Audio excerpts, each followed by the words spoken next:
சென்னை நந்தம்பாக்கத்தில் உள்ள சென்னை வர்த்தக மையத்தில் சனிக்கிழமை 2 நாள் அயலக தின நிகழ்வு தொடங்கியது. இதனை தமிழ்நாட்டின் துணை முதல்வர் உதயநிதி ஸ்டாலின் தொடக்கி வைத்தார்.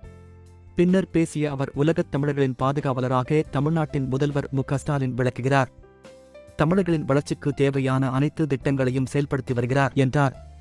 2வது நாளாக ஞாயிற்றுக்கிழமை நடைபெற்ற நிகழ்ச்சியில் தமிழ்நாட்டின் முதல்வர் மு.க.ஸ்டாலின் கலந்து கொண்டு சிறப்புரையாற்றினார். பின்னர் பல்வேறு துறைகளில் சிறந்து விளங்கிய தமிழர்களுக்கு விருது வழங்கி கௌரவித்தார். இதைத் தொடர்ந்து அவர் பேசுகையில், உலகத் தமிழர்களின் நலனுக்காக நான் இருக்கிறேன். வாழ்வதும் வளர்வதும் தமிழனாகவும் தமிழராகவும் இருக்கட்டும் என்றார். பின்னர் மேடையில் இருந்து கீழே இறங்கியவர் நிகழ்ச்சிக்கு வந்திருந்த அயலகத் தமிழர்களிடம் கைகுலுக்கி அளவலாவி மகிழ்ந்து தன் படம் எடுத்துக்கொண்டார். இதனால் அங்கு வந்த கையலகத் தமிழர்கள் மனமகிழ்ந்து மனநிறையோடு சென்றனர்.